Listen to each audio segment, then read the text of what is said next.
Discussions हो रहे हैं वो बहुत बड़े पैमाने पर हो रहे हैं पूरी दुनिया के अंदर, राइट। लेकिन यहाँ पर हम लोग वीटर पावर प्रोजेक्ट के अंदर निवेश कर रहे हैं, राइट।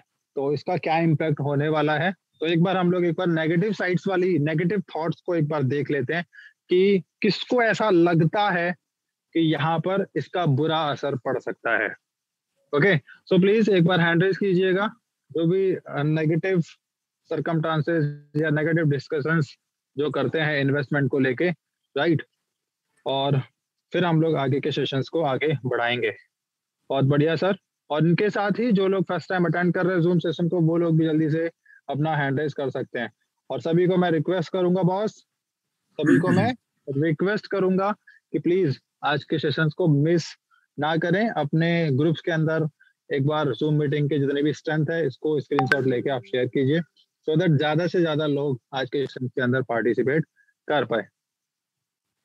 ओके, सो बहुत बढ़िया। ठीक है, जसपाल जी, लुधियाना से हैं, team Prabhat ji. Okay, very good, alright. और यस, ठीक है, अभी जब हम सेकेंड हाफ में इसको डिस्कशन करेंगे ना इस टॉपिक को, राइट, तो उनकी क्या नेगेटिव थॉट्स हैं उस पर भी आज हम चर्चा करेंगे, राइट। और उसके हम लोग आंसर जानने की कोशिश करेंगे, क्योंकि अगर बिना क्वेश्चंस के अगर आपको आंसर मिल जाए तो उसका उसका जो है मजा जो है वो नहीं आता। ऑलराइट, सो बिना कुछ देरी करे हम लोग चलते हैं विपुल जी के पास में, और विपुल जी से जानते हैं एक बार व्हाट अबाउट द वीटर, राइट। व्हाट इज वीटर, क्या है वीटर, किस तरीके से काम करता है, राइट। एक जनरल वे में जल्दी से हम लोग क्विक वार्म अप कर लेते हैं अपने आप को। Okay, so thank you. Yes Vipul ji, please keep it up sir. Thank you very much. Yes sir, आज तकरीबन हम लोग 44 पार्टिसिपेट अभी हम लोग मौजूद हैं। मोहित, मेरी आवाज आ रही है? मोहित, मेरी आवाज आ रही है? Yes sir, yes sir. Yes, continue. तो मैं ये कहना चाहूंगा दोस्तों, आज की जो सेशन है वाकई में लाजवाब है। मैं इतना सा जरूर कहना चाहूंगा कि आज सेशन के लिए मैं इतना सा कहना चाहूंगा कि वर्ल्ड वार का ना देखते हुए, क्योंकि ये दुनिया की बहुत सारी क्राइसिस हैं, आती रहेगी, मगर आज हम लोग जिस सेशन की बात कर रहे हैं इस बारे में हम लोग टॉपिक बाद में बात करेंगे। सबसे पहले हम जानने की कोशिश करेंगे वीटर पावर प्रेजेंटेशन, उसके बाद क्यों इस टेक्नोलॉजी को साथ में लेकर के दुनिया के अंदर डिमांडेबल टेक्नोलॉजी क्यों क्रिएट होगी। तो जैसे डेली के डेली हम लोग बात करते हैं, मैं आपका host mister Wipro from Jaipur. हम लोग जो डेली इस एनर्जी सेक्टर को लेकर के बात कर रहे हैं, तो हमारे साथ जो नए लोग हैं तो उन लोगों की स्पेशल जो पॉइंट है कि इस एनर्जी सेक्टर को हमें अपनी लाइफ के साथ में एक टर्निंग पॉइंट के रूप में क्यों लेना चाहिए, और इनका जो मॉडल है फ्यूचर के अंदर बड़ा रूप कैसा लेगा, इसके बारे में जानने की कोशिश करते हैं। दोस्तों, ये जो टेक्नोलॉजी है वीटर, एक ऐसी टेक्नोलॉजी है जिसके माध्यम से फ्यूचर के अंदर एक डिमांड पूरी दुनिया के लिए एक बहुत बड़ा वेरिएबल टेक्नोलॉजी विंड सिस्टम के माध्यम से हम लोग एक पूरी दुनिया के अंदर डिमांड क्रिएट करने वाला है। इसका जो मूल कारण है वो है ऊर्जा, क्योंकि यदि हमें जिंदा रहना है, क्योंकि हमारी फैसिलिटी, हमारी जो टेक्नोलॉजी है हमें ये इंगित करवा रहा है कि फ्यूचर के अंदर हमें एक एनर्जी सेक्टर की तरफ हमें जाना चाहिए। तो जिनको भी अपनी फ्यूचर के अंदर बहुत बड़ी जिनका सपना है कि मुझे कुछ करियर अपनी लाइफ के अंदर कुछ करना है, जो आईटी या बीटेक कर रखा है या कुछ जिंदगी में करना चाहता है, तो उनके लिए मेरी एक सजेशन है, मेरी एक रिक्वेस्ट है कि उन लोगों को यदि वे की तलाश है तो इनको गहराई से वीटर के बारे में समझने की आवश्यकता है। तो वीटर क्या है इसके बारे में बात करते हैं। वीटर एक टेक्नोलॉजी है, एक ऐसी टेक्नोलॉजी जो पुरानी है, जो ऑलरेडी बहुत पहले से जानते भी है, मगर उसके अंदर बहुत बड़ी मॉडिफिकेशन हुआ है। एक ऐसा टेक्नोलॉजी जिनके माध्यम से हवा प्लस चुंबक के माध्यम से इलेक्ट्रिसिटी जनरेट की जा सकती है। इसका जो टेक्नोलॉजी बहुत आसान तरीके से काम करता है। इनको ज्यादा लंबा चौड़ा भाषा में ना समझा के शॉर्टकट में कहना चाहूंगा, ये टेक्नोलॉजी जहां पर भी लगाई तो इनका एक चारों तरफ से इसका बिल्डिंग का प्रारूप रहेगा, स्ट्रक्चर रहेगा, यानी कि इनकी टेक्नोलॉजी की चारों तरफ से बिल्डिंग खड़ी रहेगी, जिनके बीच में ये टेक्नोलॉजी खड़ी की जाएगी। इसकी हाइट तकरीबन होगी 190 मीटर से लेकर हम लोग 1000 मीटर की हाइट तक इस टेक्नोलॉजी को खड़ा कर पाएंगे।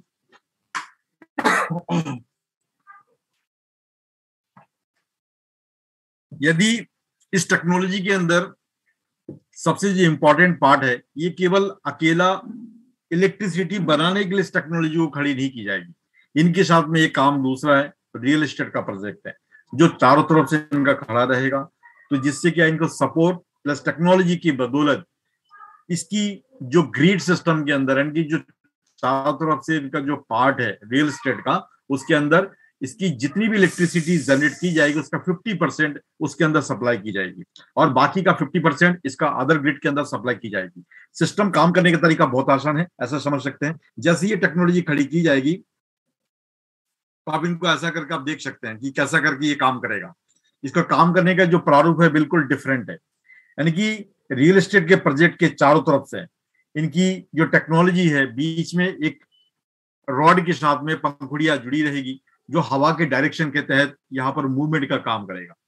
जिससे ये फायदा ये होगा कि रोटेशन की वजह से नीचे वाला जो पार्ट है इनका मैग्नेट लगा हुआ है, बहुत बड़ी मैग्नेट की छड़े हैं जिसको न्यूडीनियम के मैग्नेट कहते हैं।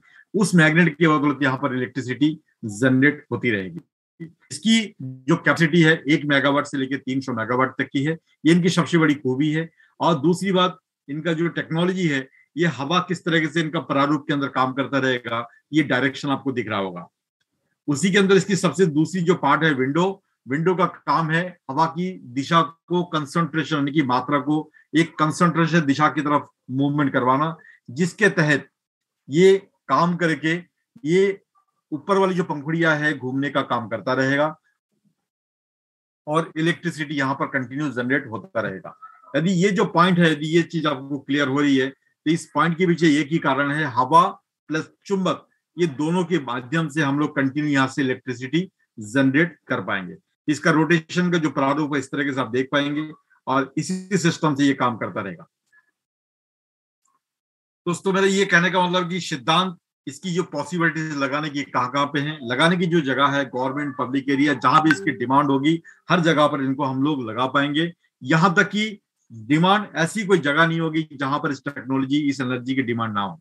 यहाँ तक कि हिंदुस्तान के अंदर आप देख सकते हैं कि जैसे जैसे इलेक्ट्रिसिटी की डिमांड बढ़ती जा रही है तो उनके अकॉर्डिंग इसकी डिमांड पूरी दुनिया के अंदर बढ़ती जाएगी। इसका जो दूसरा, हम लोग जब तक अब तक जितनी भी सिस्टम से इलेक्ट्रिसिटी जनरेट कर रहे हैं तो उससे बिल्कुल डिफरेंट पार्ट के अंदर ये एक ऐसी टेक्नोलॉजी है जिसके अंदर बहुत ही मेंटेनेंस ना के बराबर और बहुत ही विदाउट पॉल्यूशन के साथ में हम लोग इलेक्ट्रिसिटी जनरेट कर पाएंगे। अब तक जितनी भी माध्यम से हम लोग इलेक्ट्रिसिटी जनरेट करते हैं तो वहां पर उनके अंदर बहुत ज्यादा यानी हिडन है, वहां पर पोल्यूशन बहुत ज्यादा क्रिएट होता है, यानी रेडिएशन बहुत ज्यादा क्रिएट होता है। उससे बिल्कुल डिफरेंट विंड की मैं बात करूं तो इसमें बिल्कुल ना के बराबर जिसको कहते हैं कि यहाँ पोल्यूशन होगा और साथ में इलेक्ट्रिसिटी जनरेट करने की कैपेसिटी भी अदर टेक्नोलॉजी के अकॉर्डिंग कई गुना ज्यादा इसमें इसके अंदर छुपी हुई हिडन है। दूसरी बात, इसकी visualisation of the application of the ground, ये कैसा दिखेगा, किस तरह इनका प्रारूप रहेगा। तो इनके स्ट्रक्चर मॉडल आप ऐसा करके इनका अलग अलग इस तरीके से आप देख सकते हैं। इस मॉडल के अंदर हम लोग अलग अलग ढांचे में हम लोग देख पाएंगे। टेक्नोलॉजी हमारी सेम रहेगी, डिजाइन हमारी अलग अलग हो सकती है, अलग अलग स्ट्रक्चर हो सकता है,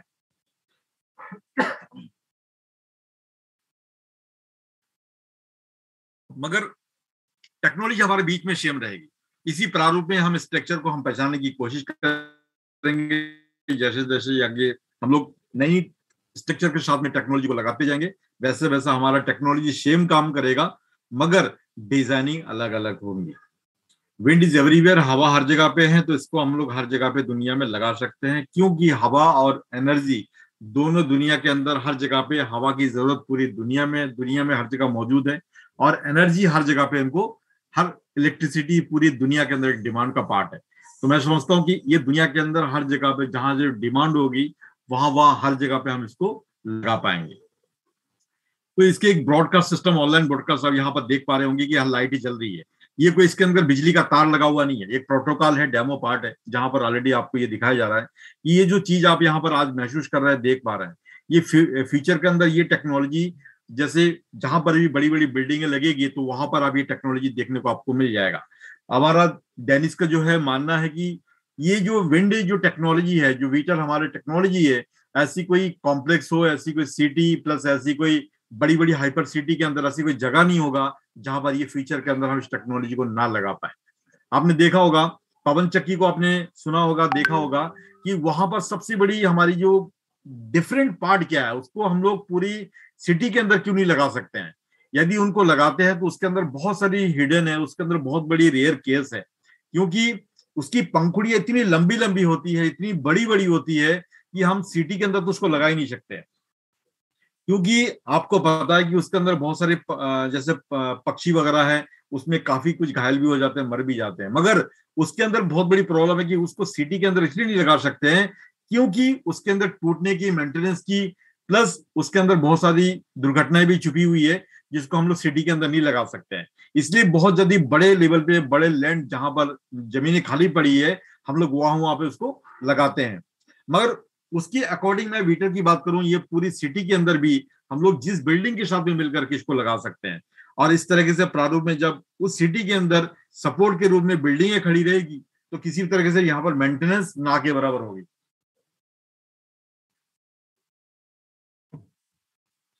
सॉरी।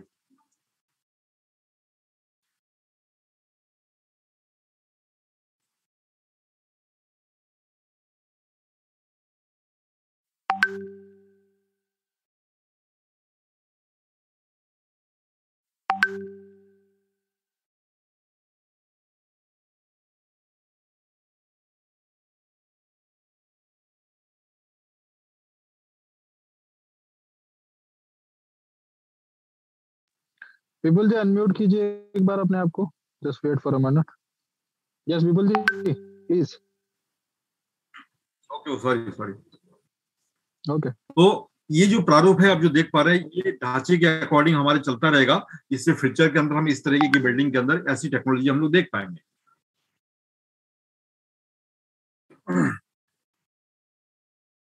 ये एक वीटर के बारे में और यहाँ पर पवन ऊर्जा के बारे में, यहाँ पर दोनों का डिफरेंस की बारे में थोड़ी समझाया गया है। कि मैं पवन के बारे में बात करूं तो और वीटर के अंदर यहाँ सबसे बड़ा मेजर जो डिफरेंट वो क्या है? मेजर डिफरेंस दोस्तों यहाँ पर है, यदि पवन ऊर्जा की मैं बात करूं तो वहां पर तकरीबन 7 मिली प्रति सेकंड के हिसाब से हवा की जरूरत पड़ती है, तब जाकर के हम वहां पर उसको रोटेशन में ला सकते हैं। उसकी अकॉर्डिंग में वीटर की बात करूं, तकरीबन यहाँ पर मात्र 4 मिली प्रति सेकंड के हिसाब से हवा मिले तो हम वीटर की टेक्नोलॉजी को सक्सेसफुल तरीके से यहाँ पर इलेक्ट्रिसिटी जनरेट कर पाएंगे। इसी जो मेजर डिफरेंट एक पार्ट और है कि आपने पवन चक्की का देखा होगा कि बड़ी बड़ी टावरें लगी हुई है, बड़ी बड़ी पंखुड़ियां लगी हुई है, मगर वहां पर टूटने की, वहां पर मेंटेनेंस चार्ज बहुत हैवी है। मगर उसके अकॉर्डिंग यदि मैं वीटर की बात करूं तो यहाँ पर चारों तरफ से इनका सपोर्ट के रूप में इसका बिल्डिंग है, तो यहाँ पर टूटने की तो बिल्कुल जो मेंटेनेंस है वो ना के बराबर है। यदि मैं इलेक्ट्रिसिटी जनरेट की, मैं पवन चक्की की बात करूं तो वहां पर 1.5 मेगावाट से लेकर 2 मेगावाट तक की इलेक्ट्रिसिटी जनरेट की जाती है। मगर आज वीटर की मैं बात करूं तो उसमें तकरीबन 1 मेगावाट से लेकर 300 मेगावाट तक की भी जितनी बड़ी बिल्डिंग होगी, जितनी बड़ी ये सिस्टम लगेगा, उसी के अकॉर्डिंग हम उसको वहां पर जनरेट कर पाएंगे। तो बहुत बड़ा मेजर डिफरेंट है पवन चक्की प्लस वीटर के अंदर। और इसकी जो ऑथर, इसके जो टेक्नोलॉजी मिस्टर डेनिस टैगलियन, मैं इसके बारे में इतना से कहना चाहूंगा, एक विजनरी पर्सन है जिनके बारे में पूरी दुनिया को एक नई दिशा देने के लिए वीटर को एक बहुत बड़ी इनके विजन मिशन के तौर पे ये हम लोग अब काम कर रहे हैं। तो इनका जो विजन है और मिशन है वो इलेक्ट्रिसिटी विंड के माध्यम से 80% कैसे हम लोग उसको पूर्ति कर पाए, इनका बहुत बड़ा एक विजन के अंदर वो पार्ट छुपा हुआ है, जिसको लेकर के काफी तरह से लोग मेहनत कर रहे हैं। इनका जो टेक्नोलॉजी ऑलरेडी ये पेटेंट है, इसका मिशन के तौर पे ग्लोबल वार्मिंग को कैसे कम किया जाए, जितने माध्यम से हम लोग पोल्यूशन क्रिएट कर रहे हैं, तो इन सारी चीजों को कैसे करके हम लोग खत्म कर पाए, क्योंकि वीटर कभी भी पोल्यूशन क्रिएट नहीं करेगा, प्लस यहाँ पर रेडिएशन नहीं फैलाएगा। इसके साथ में हम लोग इन चीजों के माध्यम से ग्लोबल वार्मिंग को खत्म कर पाएंगे। हमारे जो टेक्नोलॉजी आप देख पा रहे हैं ऑलरेडी ये पेटेंट टेक्नोलॉजी है, जिसके बदौलत पूरी दुनिया के अंदर पेटेंट की फाइल लगती जा रही है और धीरे धीरे करके हम लोग उस तरफ बहुत जल्दी ज्यादा करके हम लोग धीरे धीरे आगे बढ़ते जा रहे हैं। तो दोस्तों जिस पॉइंट को लेकर के हम सभी लोग यहाँ मेहनत कर रहे हैं वो पॉइंट है हाउ टू बिकम ए को-ओनर। को-ओनर बनने का सबसे बड़ा फायदा है कि जितने भी लोग हमारे साथ में जुड़े हुए हैं, यानी कि डे वन से लगे हुए हैं, उनको एक चीज तो समझ में आ गई, मालिकाना हक कहीं पर भी हमें जल्दी फ्री में नहीं मिलता है। नौकरी करते हैं तो एक नौकरी के केवल सैलरी मिलता है, मालिकाना हक कभी कोई मालिक किसी को नहीं देता है। मगर आज वीटर के अंदर जो लोग 10% यानी 314 टोटल हमारे पास में जो शेयर है उसका 10% जो लोग बाय कर रहे हैं, ये को ओनर के रूप में एक तरह की उनको एक सपोर्ट दी जाएगी।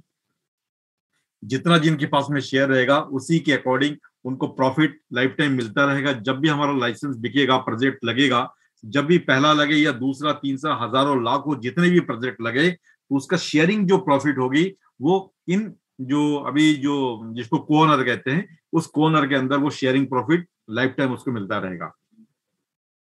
दोस्तों ये बहुत बड़ी पार्ट है, कोई एक प्रोजेक्ट के लिए नहीं, ऐसा हजारों लाखों पूरी दुनिया के अंदर जब जब ये प्रोजेक्ट लगता जाएगा तो आप कैलकुलेशन करके देख सकते हैं कि आप एक शह मालिक के रूप में उसका मालिकाना हक आपको जिंदगी भर मिलता रहेगा।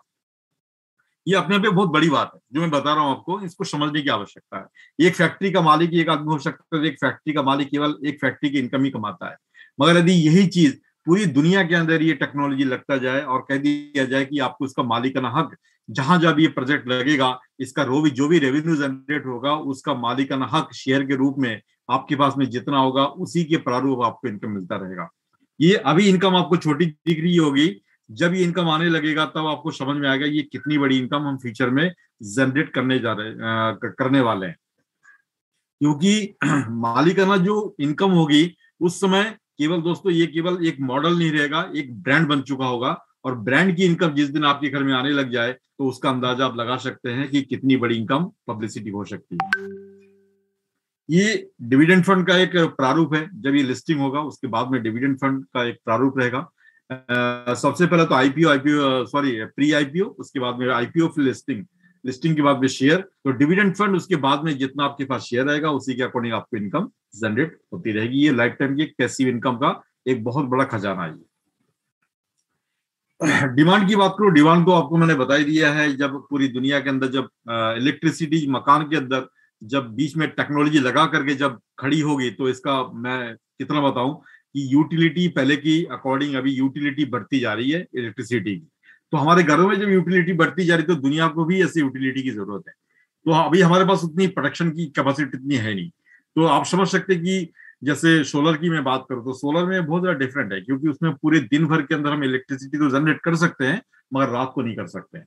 मगर वीटर उससे बिल्कुल डिफरेंट है, इसमें रात दिन 24 घंटा जब भी ये हवा के माध्यम से रोटेशन करता रहेगा, चाहे वो ठंड हो या गर्मी हो या बरसात हो, जब भी ये रोटेशन होगा तो वहां पर इलेक्ट्रिसिटी जनरेट होती रहेगी। इसका मतलब उससे कई गुना ज्यादा डिमांड इस टेक्नोलॉजी के अंदर है, और 2027 के बाद में नो डाउट इसकी डिमांड कई गुना ज्यादा बढ़ता जाएगा। तो इसी प्रारूप के अंदर जो मैंने पॉइंट आपको बताई है, काफी कुछ आपको समझ में आया होगा दोस्तों। ये प्रोजेक्ट टीम हमारे जो पूरी बैक ऑफिस के अंदर पूरी सपोर्ट का सोशल मीडिया प्लस और भी तरीके की जो हमारी जो सपोर्ट है, सारी तरफ से हमें सपोर्ट मिलता है। ये बैक ऑफिस की हमारी सपोर्ट टीम है। प्लस इनके साथ में आप लोगों को भी इस सिस्टम के अंदर एक बहुत बड़ा एडवांस आपको एक सपोर्ट मिलता है, जिसको कहते हैं सुपरवाइजरी कमेटी। यहाँ पे आने का उद्देश्य केवल यहाँ पर नाम कमाना नहीं है दोस्तों। फ्यूचर के अंदर जब ये टेक्नोलॉजी डेवलपमेंट होगा, जब ये टेक्नोलॉजी लगाई जाएगी, तो इसकी सबसे बड़ी जिम्मेदारी किसके पर आने वाला है? आप जानते हैं कि परिवार की जो मुखिया है, जो समझदार है, जो अच्छा बिजनेस करते हैं, कुछ भी करें, तो उनके ऊपर काफी चीजें की लोडिंग दी जा सकती है, बहुत सारे बिजनेस का नया रूप दिया जा सकता है। तो ये सुपरवाइजरी कमेटी में ये वो लोग हो सकते हैं जो लोग इस टेक्नोलॉजी को समझने की कोशिश कर रहे हैं।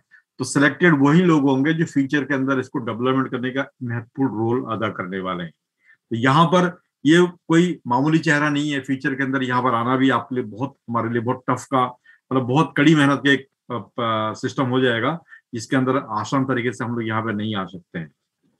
तो become the part of the future. इस फ्यूचर के अंदर इतना सा मैं कहना चाहूंगा कि उन यंग स्टेज जो आज इस सिस्टम को समझ रहे हैं, देख पा रहे हैं, या जिंदगी में कुछ करना चाहते हैं, तो उनके लिए अभी बिल्कुल उनके लिए ओनरशिप की एक स्टेबिलिटी प्लेटफॉर्म है, जिनके अंदर जिसको कहते हैं को ओनर के रूप में आप देख सकते हैं, या फ्यूचर के अंदर ओरिएंटेड फ्यूचर बनाना चाहते हैं, ब्यूटीफुल फ्यूचर बनाना चाहते हैं, तो आपके पास एक बहुत बड़ा अपॉर्चुनिटी आपके सामने छुपा पड़ा है। इसकी धीरे धीरे करके हम लोग इसकी ऑफिस पूरी धीरे धीरे करके डेवलपमेंट करते जा रहे हैं। जैसे अभी दुबई में ऑफिस है, नवास की ब्रिज में ऑफिस है, जैसी जैसी जहां पर ये टेक्नोलॉजी डेवलपमेंट होती जाएगी, हर कंट्री के अंदर इसका ऑफिस डलता जाएगा। आज कोटिंग वीटर इंडिया को काम करते हो तकरीबन 10 महीना के हम लोग पार कर चुके हैं, और हमारे साथ में तकरीबन जो कम्युनिटी है, पूरे वर्ल्ड की जो कम्युनिटी के अकॉर्डिंग, उसकी जो सबसे बड़ी जो कम्युनिटी आज के दिन में कोटिंग वीटर इंडिया के पास में है। तो इतना मैं कहना चाहूंगा कि कोटिंग वीटर इंडिया के अंदर बहुत सारे लोग हैं जो इस सिस्टम के अंदर रात दिन एक करके अपनी पूरी लाइफ के अंदर एक ऐसा पार्ट बना चुके हैं, जो लोग अपनी फ्यूचर को इसी के साथ में उन लोगों ने करियर बना करके काम कर रहा है। तो मेरे कहने का मतलब करियर उन लोगों के लिए होता है जो वाकई में उनके प्रति वो डेडिकेटेड है और जिंदगी में कुछ करना चाहते हैं। तो ओटी विटर इंडिया के अंदर तकरीबन 6500 है यहाँ पर पार्टिसिपेंट है, जिसमें काफी लोग ऐसे हैं जो पर मंथ यहाँ पर 50,000 से लेकर के 1 लाख रुपए कमाते हैं, 10,000 से लेकर के 40,000 कमाने वाले भी हजारों की तादाद में है, और यहाँ पर 1 लाख से लेकर 5 लाख कमाने वाले भी लोगों की संख्या काफी है। तो कहने का मतलब मेरा ये है कि ये एक आपके पास में एक आईना है, एक शीशा है, एक दर्पण है। इस दर्पण को आपको अपने आप को देखना पड़ेगा कि इसमें आपका फ्यूचर कितना, आप क्योंकि 2 तरीके से चीजों में यहाँ पर अपने आप को भरपूर कर सकते हैं। नंबर 1, यहाँ पर सबसे पहला फायदा आपका ये है कि आप यहाँ पोर्टफोलियो मजबूत कर सकते हैं, साथ में इनकम भी कर सकते हैं। तो मेरा कहने का मतलब इतना सा है कि आपके पास में एक मौका आपके पास में है, इनको आप किसी भी तरीके से हाथ से चूकने ना दें। तो मेरी तरफ से आज इतना ही है, बाकी पॉइंट मोहित के पास से जाऊंगा और उसी के साथ में नई इन्फॉर्मेशन के साथ में हम दोबारा शेयर करेंगे। Okay, please Mohit, come on the stage, take you bye. Thank you. Alright, thank you very much, fantastic sir. और यस, अब हम चलते हैं आगे आज के सेशन की तरफ, राइट, जो कि बहुत ही शानदार सेशन है।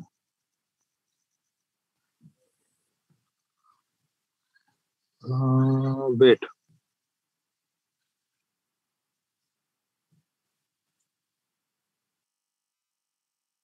फैंटास्टिक, मेरी आवाज आ रही होगी सभी को बहुत क्लियर? ओके, और अब हम चलते हैं हमारे जो ट्विस्ट जो होता है, लाइक सेकंड हाफ जो होता है हमारा सेशन का, वो होता है ट्विस्ट। ओके, तो यस, पहले ग्लोबल न्यूज देखते हैं, राइट, और उसके बाद में वो ग्लोबल न्यूज हम वीटर से कनेक्ट करते हैं। ओके, और साथ में आज ये भी बताऊंगा, प्लीज सभी लोगों को आप इनवाइट कर सकते हैं, अभी भी हमारे पास में लगभग आधा घंटा है, और जो कि बहुत ही फंटेस्टिक अभी होने वाला है। ओके, अगर सेम चीज इंडिया अगर करता तो क्या होता? ओके, चलो इस क्वेश्चन को मैं दोबारा से रिपीट करूंगा। ओके, और उस टाइम पे देखते हैं कि कितने लोग जानना चाहते हैं, अगर सेम सिचुएशन अगर इंडिया के साथ होती तो इंडिया को भी क्या ऐसा करना चाहिए था? Okay, alright, so very fantastic sir. मैं अभी एक स्क्रीन को शेयर कर देता हूँ, पहले हम लोग अपने मोटिव्स को क्लियर कर लेते हैं। ओके, मैं अपनी स्क्रीन को शेयर कर रहा हूँ, प्लीज एक बार देखिएगा। विपुल जी, मेरी स्क्रीन शो हो रही है? हाँ, यस मोहित, यस। ओके, ये है आपके क्वेश्चंस का आंसर जो मैंने आज के सेशन के स्टार्टिंग में पूछा था, राइट, और कहीं ना कहीं ये 9th आंसर है। जरा सोचिए, एक क्वेश्चन का, एक सवाल के 9 अलग अलग आंसर हो सकते हैं। बिल्कुल हो सकते हैं सर, ये आपकी सोच के ऊपर डिपेंड करता है कि आप किस चीज को लेकर कितने पॉजिटिव माइंड आप रिएक्ट करते हैं, राइट, और उस चीज को लेकर आप कितने डेडिकेटेडली उसके साथ जुड़े हुए हैं। ऑलराइट, तो ये मेरी तरफ से 9वां उत्तर है इस क्वेश्चन का। क्या क्वेश्चन है बॉस? कि हमें विटर का पर आईपीओ शेयर क्यों खरीदना चाहिए, राइट। देखिए, इसका आंसर है, और आज की जूम मीटिंग का भी जो टॉपिक था वो भी यही टॉपिक था। ऑलराइट, आंसर क्या है कि demographic and geographic crisis can not affect the विटर पावर प्रोजेक्ट प्रोग्रेस। ओके, जो डेमोग्राफिक और जियोग्राफिक क्राइसिस जो होती है ना, वो विटर पावर प्रोजेक्ट की प्रोग्रेस को इफेक्ट नहीं पहुंचा सकते। ओके, लेकिन इस जियोग्राफिकली भी अगर हम जियोग्राफिकल क्राइसिस की अगर हम बात करें तो रोस्ट मतलब बेकार से बेकार सिचुएशन में ये अफेक्ट कब होगा? जब दुनिया ही उलट पुलट हो जाए।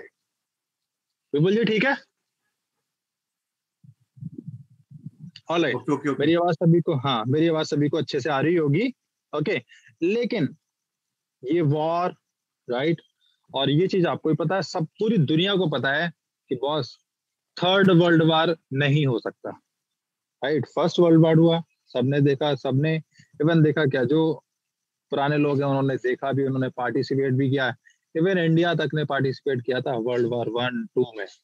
ओके, तो लेकिन 3rd वर्ल्ड वार वाली सिचुएशन तो यहाँ पर नहीं हो सकती, क्योंकि चाहे भले किसी के पास में कितनी भी सैन्य शक्ति हो, कितने भी वीटो पावर हो, राइट, कितने भी उन्होंने हथियार जुटा रखे हो।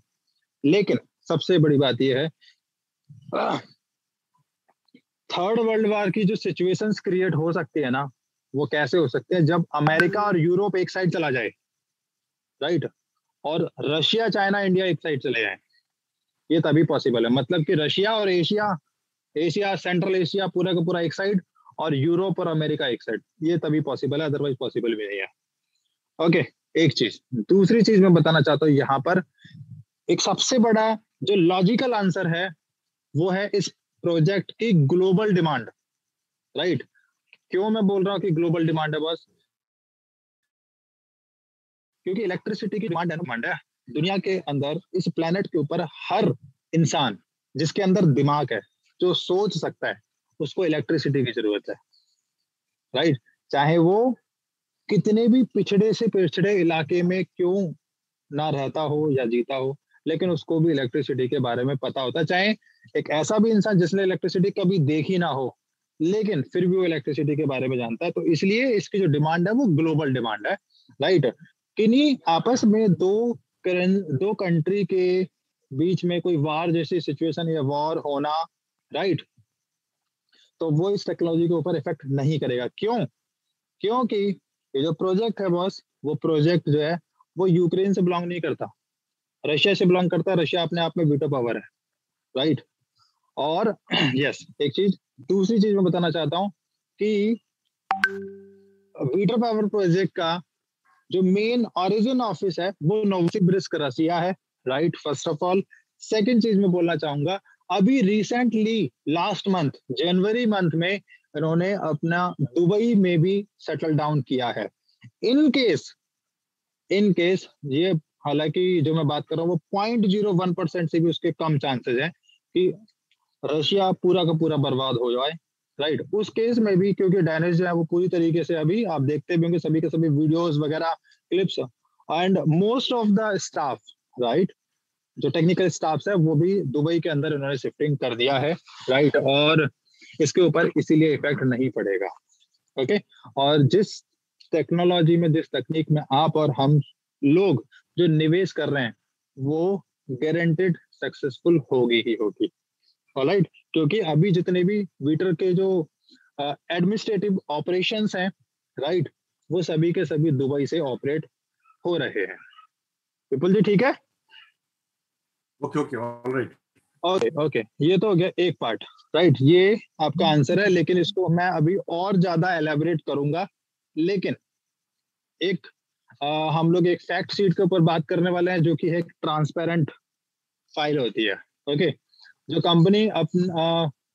कंपनी अपने आप को प्रूव करती है that we are loyal and trust worth with our investors and co-owner. हम लोग अपने इन्वेस्टर्स के साथ में कितने ट्रांसपेरेंट है, कितना फेथफुल है, राइट। हर एक चीज का जो ब्यौरा है कि कितना जो आप और हम लोग जो निवेश कर रहे हैं उसका कितना अमाउंट कहाँ कहाँ इन्वेस्ट कंपनी कर रही है, या यूजेस उसके क्या क्या हैं, वो सारी की सारी ये फैक्ट शीट है जिसमें आप इसको चेक कर पाएंगे, ओके। जैसा कि हम लोग हर महीने में एक बार, एक ऐसा दिन जरूर आता है जहां पर हम लोग कंपनी के एक्सपेंस सीट के ऊपर बात करते हैं, ओके। तो ये एक्सपेंसेस सीट है, या इसको फाइनेंशियल रिपोर्ट भी कहा जाता है। ये है 1 दिसंबर 2021 से लेके, राइट, 1 जनवरी 2022 तक। मतलब ये दिसंबर मंथ की फाइनेंशियल रिपोर्ट है, ओके। जनवरी मंथ की फाइनेंशियल रिपोर्ट मार्च में आएगी, ओके। तो जान लेते हैं कि दिसंबर मंथ में क्या क्या निवेश कहाँ कहाँ कंपनी ने किया था, ओके। सब विपुल जी, मेरी स्क्रीन अभी बिल्कुल क्लियर है, दिख रही होगी होपफुली। हाँ बिल्कुल, ओके ओके, ऑलराइट। हाँ, ये आपके सामने फैक्ट एंड फिगर है, राइट। सबने देखा है, मुझे पता है सबके पास में ये सीट पहुंची होगी ग्रुप के अंदर, लेकिन किसी को समझ में आता है, किसी को समझ में नहीं आता। इवन दो अगर मैं भी इसको देखता हूँ तो मैं भी इसको बहुत ज्यादा बारीकी से स्टडी नहीं करता। क्यों? क्योंकि हम लोग जब जूम मीटिंग के अंदर जब इसको प्रेजेंट करते हैं ना, तो वहां पर बहुत कुछ समझ में आता है, राइट।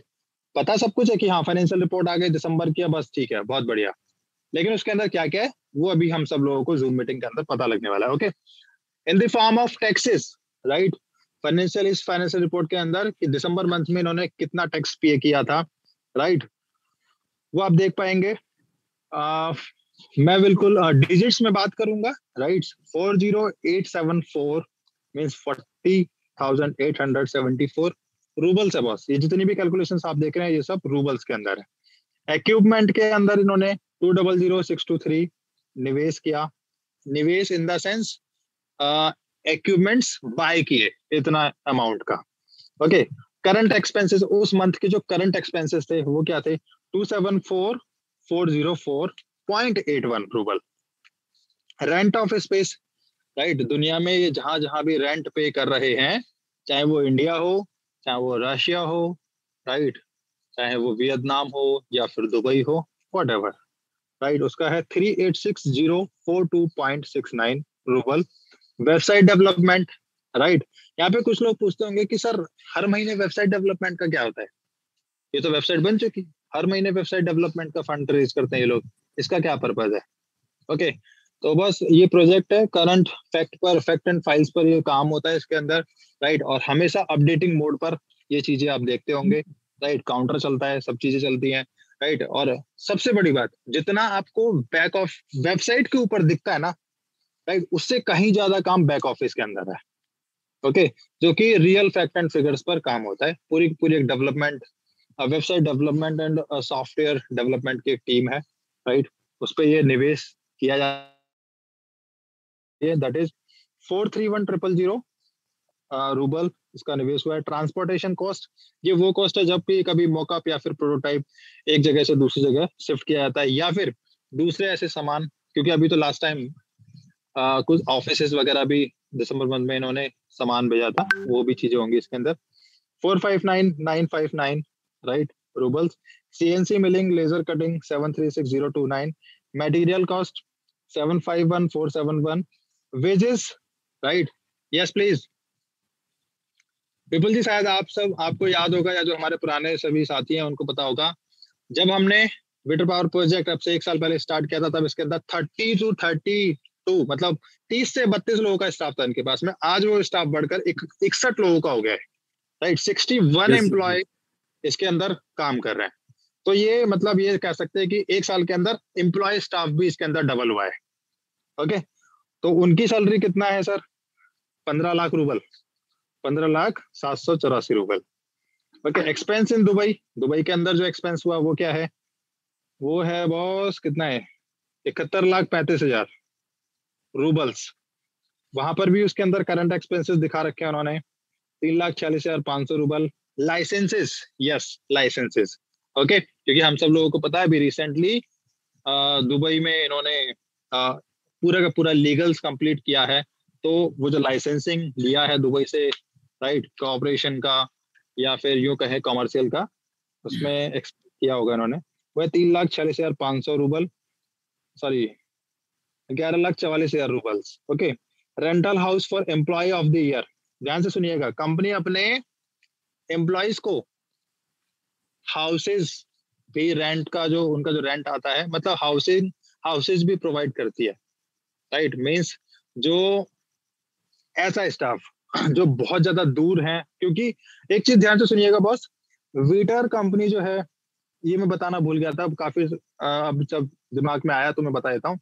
अगर आपके पास में कोई भी ऐसा यूनिक टैलेंट है जो वीटर की प्रोग्रेस के अंदर आपका टैलेंट काम आ सकता है, तो कंपनी को आप डायरेक्ट मेल कर सकते हैं बॉस, या डायरेक्ट कंपनी से आप ट्विटर सपोर्ट पर बात कर सकते हैं कि that I have this unique talent, right. और जिसकी वजह से ट्विटर की बिजनेस ग्रोथ में, राइट, चाहे वो आप आर्किटेक्चर हो या 3D डिजाइनिंग मॉडलिंग्स हो, राइट, या 3D प्रिंटिंग, वट एवर, जो भी आपके पास में स्पेशल टैलेंट है, चाहे फिर वो सॉफ्टवेयर लैंग्वेज क्यों ना हो, राइट, प्रोग्राम लैंग्वेज क्यों ना हो, अगर ऐसा कुछ टैलेंट है तो भी आप कंपनी के अंदर अप्लाई कर सकते हैं। और ये पूरी दुनिया के अंदर ओपन है ये सभी पोजीशंस, और जिसमें कि जैसे मैं यहाँ पे लिखा हुआ है कि rental housing for employ of the year, right. उन एम्प्लॉयज को हायर करके वो जहाँ पे सेटल डाउन करते हैं, उनका भी हाउसिंग रेंट होता है, राइट। तो ये एक अच्छी चीज है कि ये पूरी दुनिया के लिए एम्प्लॉयमेंट भी जनरेट कर रहे हैं आज की डेट में भी। राइट, वो है अपना 17,49,000 rouble. Opening of the office के अंदर 2,31,000 रूबल लगा। Right, office lease for a year, deposit, agent commission, डेवर डिपॉजिट, तो ये सारा का सारा आप देख सकते हैं पूरा। Okay 30,45,000 deposits, 2,10,000 agents commission, alright 3,57,000 डेवर डिपॉजिट्स, 52,500 एंड लास्ट में पे आउट्स बाय एडवर्टाइजिंग लिंक, जो आप और हम लोग जो हमारे कमीशन जनरेट होते हैं, राइट, उसमें भी कंपनी ने दिसंबर मंथ में ये कितना है बस 1,19,72,137.60 रूबल। ओके 1,19,00,000 रूबल डिस्ट्रीब्यूट हुआ दिसंबर मंथ में, और रिमेनिंग बैलेंस आपके सामने है बॉस, और टोटल रिसिप्ट इतना है, और total balance taking into account the previous month जो कि था कितना बॉस है 8,70,76,168, ये रूबल्स है, सारी की सारी फिगर्स जो है ये रूबल्स के अंदर है। ओके तो होपफुली ये दो चीजें बहुत इंपॉर्टेंट थी, आप सभी ने देखा और समझा और जाना। ओके अब हम एक छोटी सी क्विज कर लेते हैं। कौन जानना चाहता है बॉस कि आज पहले पहले सुन लीजिएगा, उसके बाद में हैंड रेज करना। Okay as per my knowledge, right, as per my knowledge Russia ने यूक्रेन के 3 हिस्से किए हैं बॉस। जो यूक्रेन कंट्री है, राइट, उसको 3 पार्ट में डिवाइड करके अपने मतलब 2 पार्ट उसके कब्जे में, रशिया की जो मिलिट्री है उसके कब्जे में, तीसरा पार्ट जो खुद यूक्रेन बसता है उसके ऊपर इसने अटैक कर दिया, राइट। और कभी यूक्रेन भी रशिया का ही पार्ट था 1991 तक, राइट, या उससे पहले तक। तो जब ये टुकड़े हुए, अलग थलग हुए, राइट, उसके बाद में आज वहां पर जो यूक्रेन के अंदर जो मेजॉरिटी जो पॉपुलेशन है, राइट, जो मेजॉरिटीज है वो मुस्लिम पॉपुलेशन है यूक्रेन के अंदर, राइट। और यस अभी उसको 3 पार्ट में ब्रेक किया, 2 उसके पास खुद के पास है और तीसरे के ऊपर अटैक कर रही है। ओके अगर ऐसी सिचुएशन अगर इंडिया हो, राइट, अगर ऐसी सिचुएशन इंडिया और पाकिस्तान के अंदर हो तो क्या कुछ कंक्लूजन्स हो सकता है आपके हिसाब से, राइट। और इसके ऊपर हम लोग डिस्कस कर रहेंगे अगले 5 से 10 मिनट के लिए, राइट। तो जिसका इंटरेस्ट अगर इस तरीके का कुछ इंटरनेशनल इंटरनेशनल इवेंट्स पर अगर कोई राय रखना चाहे, राइट, तो प्लीज रख सकते हैं, अपना हैंड रेज करके आ सकते हैं बॉस। वरना फिर कंक्लूजन मैं बताऊंगा कि अगर ऐसा वॉर अगर इंडिया और पाकिस्तान के अंदर होता है तो इंडिया को क्या करना चाहिए या क्या कुछ हो सकता है। यस प्लीज, बहुत अच्छे। इनको मैं बोलता हूँ 81 पार्टिसिपेंट्स है, 82 पार्टिसिपेंट्स है, बहुत अच्छे। मैं इनको क्या बोलता हूँ, जो लोग ऐसे इंटरनेशनल इवेंट्स पर कुछ बोलना चाहते हैं ना, राइट, इसका मतलब ये होता है कि वो लोग पूरी की पूरी दुनिया के अंदर क्या कुछ चल रहा है सब पे नजर बनाए रखते हैं वो। मोबिन असगर जी बहुत बहुत बढ़िया सर, थैंक यू। तो मैं दोनों पार्टिसिपेंट्स को एक बार बोलने का मौका देता हूँ, राइट, क्या कुछ उनके व्यूज है जो इंटरनेशनल इवेंट्स जो होते हैं, राइट, चाहे in the form of Wars या वॉट एवर, तो एक बार सुन लेते हैं। विनोद कुमार भल्ला जी प्लीज एक बार अनम्यूट कीजिए अपने आप को, आप अपने आप को अनम्यूट कर सकते हैं। Vinod Kumar Bhalla ji please sir. Yes, sir. Good evening, sir. Good evening sir. Yes, today it was a fantastic discussion over here. I'm very much proud, you see, for for you people giving us the good knowledge. आज की date में जो attack Russia ने किया, it was a very sensational attack, क्योंकि सबको क्या मालूम, रशिया ने पहले बोला हम इंटरेस्टेड नहीं है अटैक करने के लिए, हम रिस्ट्रेन करेंगे, लेकिन actually Ukraine was part of Russia some time back, और अभी उसको यूक्रेन को अमेरिका सपोर्ट कर रहा है, जैसा चाइना को अपना चाइना का जो दूसरा पार्ट समझो उसके लिए अमेरिका उसको सपोर्ट कर रहा है, तो चाइना बोलता मेरा पार्ट है, उसी प्रकार अमेरिका यूक्रेन को सपोर्ट कर रहा है और उसको नेटो का मेंबर बनाने की कोशिश कर रहा है। रशिया का मिस्टर पुतिन यूसी उनका ये उसके लिए अपोज था, तो भाई उसको तुम नेटो में क्यों डाल रहे हो, उसकी औकात है नहीं। इंडिया इतना 70 साल हो गए, इंडिया अभी तक मेंबर नहीं है, उसको खाली प्रपोज किया है और उसके अंदर। तो उसी प्रकार से आज रशिया ने एक तो बहुत बड़ा गेम प्लान किया। रशिया ने, अमेरिका ने उसको मतलब सैंक्शन का थ्रेटन भी दिया और सैंक्शन कर भी दिया, फाइनेंशियल असिस्टेंस कट कर दिया। कई बैंक जो ब्रिटेन ने उनको रशिया को जो पैसे फाइनेंशियल किया उसको सीज कर दिया। और आज की डेट में इंडियन स्टूडेंट्स जो भी थे वहां पे उनको पैसे निकालने के लेके गए तो वो एटीएम बंद थे, नो कैश वाज देयर। ये तो अपार्ट फ्रॉम दिस रशिया ने बहुत इतनी अच्छी चालाकी की, मतलब थिंकिंग पावर जो है ना, प्लानिंग वेल प्लान किया। सबको लगा कि हम फाइट नहीं होएगा, खाली ये वर्बल टॉक हो रही, लेकिन प्रैक्टिकल वॉर करके रशिया ने उनके एयरपोर्ट ब्लैक सी जो है, ब्लैक सी के अंदर भी उन्होंने अपना उनकी नेविगेशन बंद कर दी रशिया ने। और वहां से उन्होंने नेवी शिप से, नेवल शिप से उन्होंने वहां पे एरोड्रम्स उसके ऊपर अटैक किया, फिर बाय एयरफोर्स से भी अटैक किया, ग्राउंड से भी अटैक किया। और उसमें रशिया जो यूक्रेन का 3 पार्ट थे, एक्चुअली 2 पार्ट जो रशिया यूक्रेन के, उसको रशिया ने डिक्लेयर कर दिया एज ए इंडिपेंडेंट नेशंस, और दैट और यूक्रेन को निहत्था कर दिया। उसके अंदर जो 2 पार्ट्स जिसको उसने डिक्लेयर किया कि एज ए इंडिपेंडेंट नेशन, तो वहां जाके रशिया ने अपने मिलिट्री असेसमेंट मशीनरी, टैंक वगैरह जो भी वहां दोनों जिसको रशिया ने डिक्लेयर किया, उसके वहां उन्होंने अपने प्लान डाले और वहां से यूक्रेन को अटैक करा।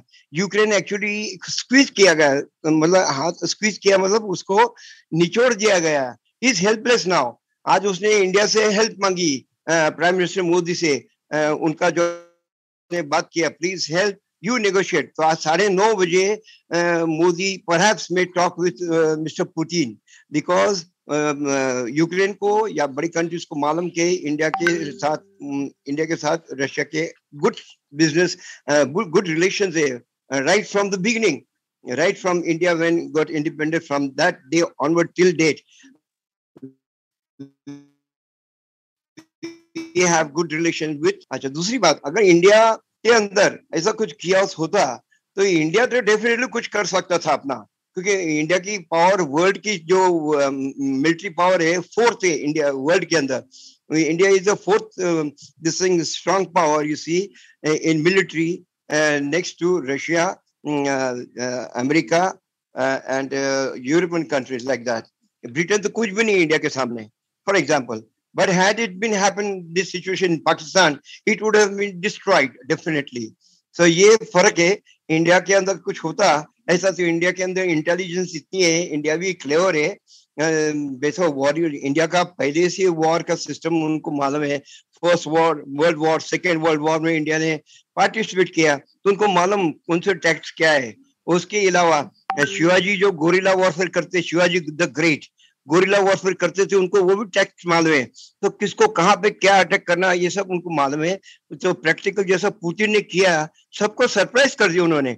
आई actually nobody thought there will be a war, but bombardment इतना कर दिया और within no time NATO जो देश थे उन्होंने बोला अभी जब इकट्ठा हो जाएंगे तब वो मीटिंग करेंगे, तब वो अटैक करेंगे रशिया के ऊपर, ऐसा बोल रहे थे। लेकिन वो उसका चांस न देते हुए रशिया ने पहले ही अटैक कर दिया, बोलता जो हो जाएगा होएगा, ये कर लो, बाकी देखा जाएगा। सो प्रैक्टिकल उन्होंने एक्ट किया।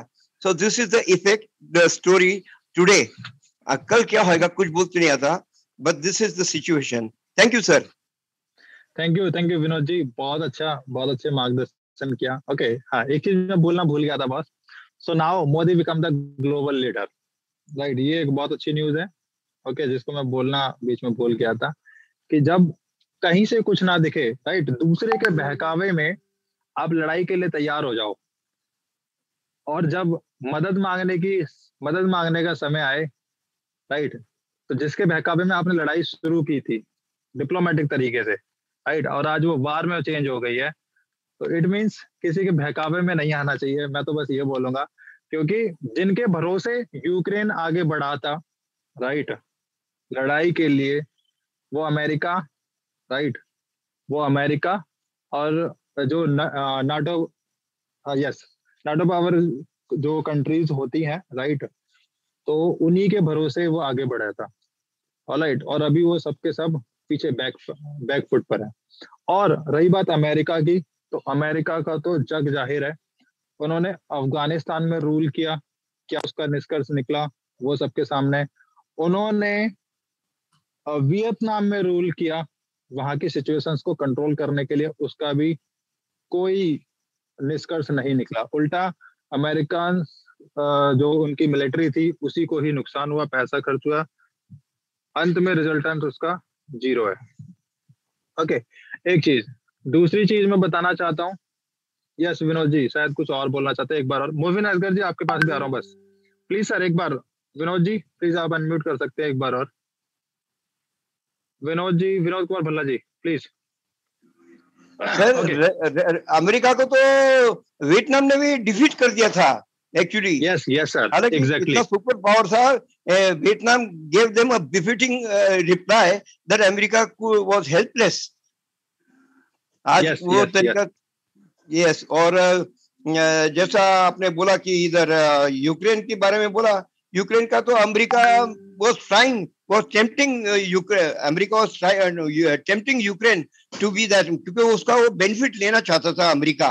और Putin, Mr. Putin, you see, he was Vladimir Putin. He was definitely highly in favor.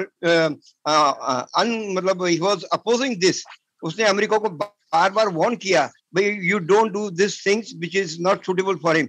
Ukraine एक छोटी कंट्री है, उसको तुम कैसे उसको ऑब्लाइज कर रहे हो कि नेटो बनाने के, नेटो के अंदर लेके उसको ये बना रहे हो। वो अपना उल्लू सीधा करना चाहता है। जैसे आपने बोला अमेरिका सब जगह जो है, अफगानिस्तान में क्या किया, अफगानिस्तान में बिकॉज ऑफ लादेन वो छुपा हुआ था पहाड़ी के अंदर, बहाना बना के उन्होंने वहां से भी उसको तबाही कर दिया। Actually America is the root cause for the disaster of Afghanistan. Now those people now, Talibanis are overpowering Afghanistan, no doubt about it. But it was America who is to be blamed for all the mishap that has happened here in Asia. So this is what I want to explain you. So okay, sir, carry on, sir. Okay, thank you thank you thank you. ठीक है, okay Vinod ji के हमने विचार सुने। Okay, और उसके बाद में मैं इसको अंत करूंगा अपने कंक्लूजन के साथ में मैं क्या सोचता हूं। और लेकिन उससे पहले मोबिन असगर जी प्लीज आप अपने आप को अनम्यूट कर सकते हैं, और क्या आप बोलना चाहते हैं, क्या आप रखना चाहते हैं इस मैटर के ऊपर, प्लीज आप बोल सकते हैं। सर मैं बोलना चाहता हूँ। Yes please. जैसे ये यूक्रेन का इनका मैटर चल रहा है, रशिया का, मैं सिर्फ शॉर्टकट में बताऊंगा, इसमें कोई बड़ा मैटर नहीं। इनका मैटर सिर्फ इतना है अमेरिका का कि उसे यूक्रेन को नाटो में शामिल करके और अपना वहां अड्डा बनाना। एग्जैक्टली, सिर्फ यो मैटर है शॉर्टकट में, और कुछ नहीं। और जो हमारी जो रूस से गैस जारी एनर्जी, उस एनर्जी को खत्म करना नाटो से, और अपनी गैस वहां मैगे दमों से बेचना, और इनमें आपस में झगड़ा कराना। क्योंकि इनमें बात खराब हो जाएगी तो ये मेरी जो गैस जो है वे आराम से वहां चली जाएगी, सप्लाई हो जाएगी। अमेरिका का सिर्फ इतना रूल था। लेकिन पुतिन जो है ना बहुत तेज इंसान है, उसने पहले भाप लिया कि वो नाटो में शामिल होगा, इससे पहले इसके टुकड़े कराऊं। टुकड़े कराने का मकसद यही था कि जो है ना वो दब जा, थोड़ा प्रेशर बन जाए। झगड़ा का मतलब नहीं था पुतिन का कि वो झगड़ा करे, कि सब प्रेशर जब बन जाए और इस चीज पे एग्री हो जाए कि मैं जो है ना नाटो में शामिल नहीं होना का। सिर्फ इतनी बात पे वो नाटो को भी और अमेरिका को भी इस बात पे लाना था, और कोई मैटर नहीं था पुतिन का। बिल्कुल बिल्कुल, सिर्फ इतना। और मैं एक चीज और बताना चाहूंगा सभी अपने पार्टिसिपेंट्स को कि व्लादिमीर जो पुतिन है, राइट, और उन्होंने ये पहली बार नहीं किया। इससे पहले सन 2000 के अंदर जॉर्जिया के भी ये 3 पार्ट किया था इन्होंने। जॉर्जिया के जॉर्जिया के भी 3 पार्ट किए थे इन्होंने। जो भी देश इससे अलग हुए हैं वो उनमें जो इसने 1991 में इन्हें अलग करे थे, एक समझौता कराया था सर इनसे सबसे कि तुम जो है ना अलग तो मेरे से हो रहे हो, लेकिन तुम्हें जो है ना इसमें शामिल नहीं होना नाटो में। नाटो का एक ग्रुप है इसका 30 देशों का। जी जी जी। यूरोपीय संघ जितना भी है ये नाटो का सदस्य। अगर एक पे हमला हो गया तो सारे मिलकर उस पर हमला करेंगे। ये इनका संगठन है। यो अगर प्रतिबंध अगर एक लगाएगा तो सारे प्रतिबंध लगाएंगे उस पर, लेन देन का सब कुछ। बिल्कुल सही है। बिल्कुल। इसने जो इन्हें अलग करे थे 1991 में रूस ने, तो इसने ये कहा था कि तुम्हें नाटो में शामिल नहीं होना। ये प्रस्ताव उन्होंने पास कराया था इन सबसे। और इसने जो ये देश है क्या नाम जिसमें झगड़ा चल रहा, क्या नाम है उसका, यूक्रेन ने अभी पिछले साल 2021 में इसे संसद में पेश करके इसे खत्म कर दिया। जी जी जी। अब जब उसे खत्म कर दिया उस प्रस्ताव को, अब ये इसमें शामिल होना चाह रहा था। ये होता झगड़ा हुआ आपस में। ठीक है, बहुत बढ़िया सर, बहुत अच्छे से आपने ब्रीफ किया, बिल्कुल नटसेल के अंदर किया, इसके लिए मैं थैंक्स बोलना चाहूंगा, राइट। और मैं कंक्लूजन पे पहुंचूंगा बहुत जल्दी। Thank you Mobin Akhtar ji, thank you very much. All right, तो अभी हम लोग पहुंचते हैं कंक्लूजन की तरफ। विपुल जी, डिस्कशन अच्छा है, मजेदार है। ओके, ऑल राइट, यस, अब मैं जाऊंगा कंक्लूजन की तरफ, राइट। जैसे कि जो लोग अमेरिका के कहने पे चलते हैं ना, जो कंट्री अमेरिका के कहने पे चलती हैं, वो हमेशा कठपुतली की तरह काम करती हैं, क्योंकि अमेरिका जो है वो उनके ऊपर डिप्लोमेटिक और फाइनेंशियल या सैंक्शंस लगाता है, लेकिन उसका कुछ बहुत ज्यादा फर्क नहीं पड़ता। जैसे कि मैं आपको बताना चाहूंगा, जब इंडिया ने 1999 में अपना न्यूक्लियर पावर टेस्ट किया था, राइट, या टेस्ट करने जा रहे थे, उस टाइम पर भी इंडिया के ऊपर अमेरिका ने सैंक्शंस लगाया था कि इनके साथ में कोई भी व्यापार समझौता कोई देश नहीं करेगा, लेकिन उसका कोई मतलब नहीं निकला, राइट। उधर ईरान में भी सेम चीज देखी, अफगानिस्तान में भी देखा, वियतनाम में भी देखा, राइट। यहाँ तक कि चाइना इतना सब कुछ करता रहता है, वहां पर भी वो सैंक्शंस इतने सारे लगाता रहता है, लेकिन उसके सैंक्शंस का कोई मतलब नहीं निकलता। Okay, and moreover, Bhalla ji, पहले मैं इस बात को कंप्लीट कर लेता हूँ, उसके बाद फिर से आपके पास आ रहा हूँ। ओके, और आप मुझे लगते भी हैं कि से जुड़े हुए, ओके, और ग्लोबल नॉलेज रखते हैं। ओके, अब सबसे बड़ी चीज, यस प्लीज, अब ध्यान देने वाली बात है, इसको सब लोग ध्यान से सुनेंगे, वो ये कि बॉस, जो लोग खाने कमाने में लगे रहते हैं ना, जिस देश के निवासी, जिस राष्ट्र के जो सिटीजन होते हैं, नागरिक होते हैं, जो लोग खाने कमाने में लगे रहते हैं ना, उनकी बहुत बुरी दुर्गति होती है। जैसे कि सबसे समृद्ध देश हम लोग एक हांगकांग नाम की एक जगह जानते हैं बहुत अच्छे से, राइट। सबसे समृद्ध था, राइट, सब कुछ था उसके पास में, लेकिन उसकी खुद की कोई मिलिट्री नहीं थी, जिस वजह से उसने क्या करा, चाइना ने उसको ओवरटेक कर लिया, ऑलराइट, ओवरटेक कर लिया। ओके, या जो कंट्री फाइनेंशियली वीक है, उसके ऊपर भी चाइना उसको ओवरटेक करता जा रहा है, राइट। जैसे कि वियतनाम का कुछ पार्ट है, उधर जापान का कुछ पार्ट है, राइट। हालांकि ये लोग बहुत स्ट्रांग है अपने उस पे। इधर श्रीलंका आ जाते हैं, श्रीलंका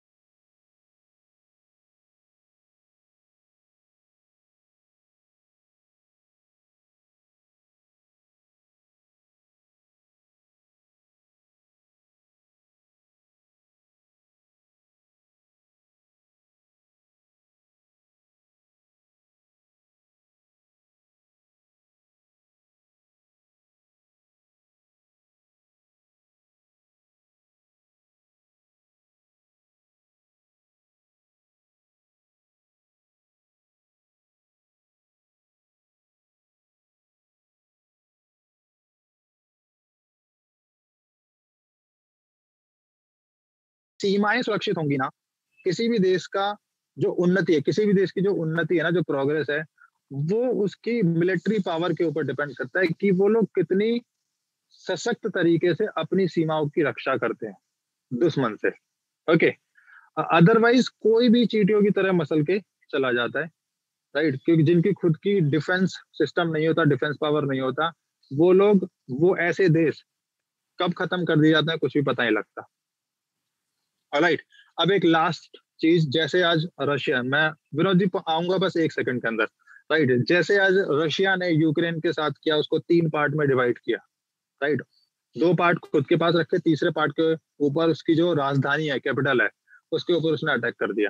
ओके, अब अगर हो, जैसे पीसी नागेंद्र राव सर ने भी कमेंट के अंदर लिखा था कि नहीं सर, अगर इंडिया पाकिस्तान के अंदर ऐसा होता है तो भैया 3rd वर्ल्ड वार आ जाएगा। सर नहीं होगा, कुछ भी नहीं होने वाला, राइट। आप देखना, इसके अंदर कुछ भी नहीं होने वाला।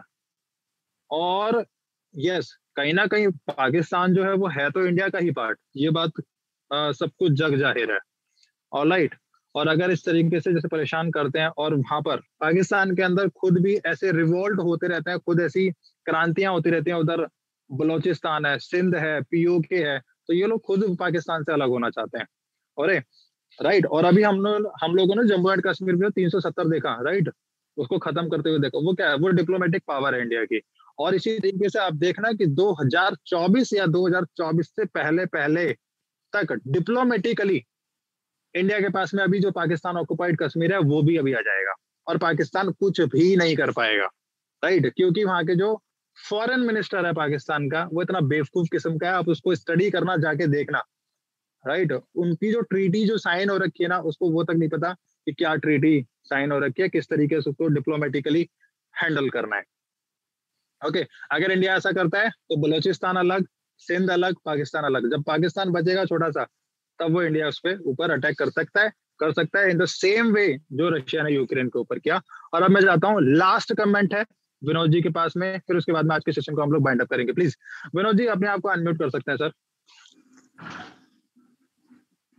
यस सर, मैं मजे की बात बताऊं सर आपको, ये जो इंडिया ने हम जो टेस्ट किया था ना, जो उसके लिए अमेरिका ने इतना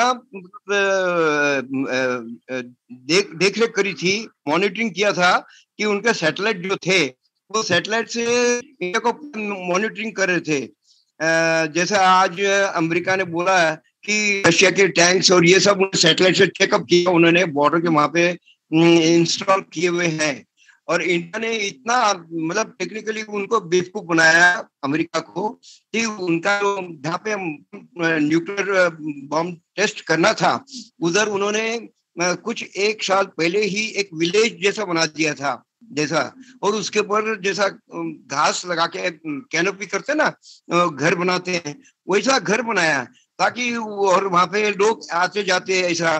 तो अमेरिका के सैटेलाइट जो है वो देख के उनको महसूस भी नहीं हुआ कि इधर ये ऐसा कुछ कर सकते हैं। और जब ब्लास्ट होने के बाद उनको मालूम पड़ा India has fooled America, so America, all the world was laughing at America being a so powerful country and having so much of advanced technology, still India has baffled them. उनको बेवकूफ बनाया गया है। उन्होंने इंडिया को sanction, financial sanction था, मैंने बोला था को फेस किया। इंडिया के अंदर भगवान की जैसी इतनी शक्ति, इंडिया दो बोलते हैं यूनिटी इन डाइवर्सिटी, इंडिया की ये ताकत है कि सब एक हो गए थे कि we don't want to bow in front of USA Americans. Yes, that was the spirit that India has raised themselves up. This is the beauty of India. So America को उन्होंने दांत चबा दिए थे कि इतनी टेक्नोलॉजी हो के भी तुम इंडिया कुछ नहीं कर सकते। आज इंडिया के साथ में वो इक्वली रिस्पेक्ट करता है उसको कि बस इंडिया की बात सुननी चाहिए, तो इंडिया जो बात करता है उससे दुनिया हिलती है। तो ये चीज में बोलने को, खाली आपको ये बोलने के लिए मेरी रिक्वेस्ट से बोलने का आपने ऑब्लाइज किया। Thank you sir. Thank you very much sir. Okay, and yes, जो चीज विनोद जी ने बताया वो पोखरण मूवी में भी देखा जा सकता है आज की डेट में भी। ओके, सो आज के सेशन को मैं यहीं पर बाइंड अप करूंगा, और बेसिकली 15 मिनट एक्सटेंशन हो चुका है आज का सेशन, राइट। कल हम लोग फिर से कुछ अच्छी चीजों के साथ में मिलेंगे। ओके, आज हम लोग पूरा का पूरा ऐसा लग रहा है कि ग्लोबली डिस्कशन हुआ है, right.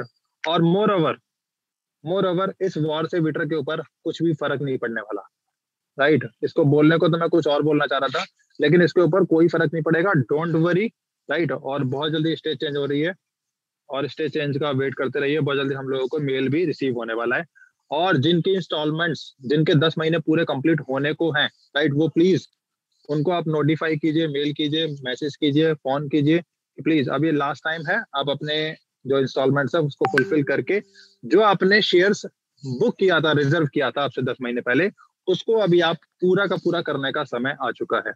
Okay, so thank you very much and take care, all the best. कल हम लोग फिर से मिल रहे हैं कुछ अच्छी नई जानकारी के साथ में, राइट। तो तब तक के लिए बहुत बहुत धन्यवाद, टेक केयर।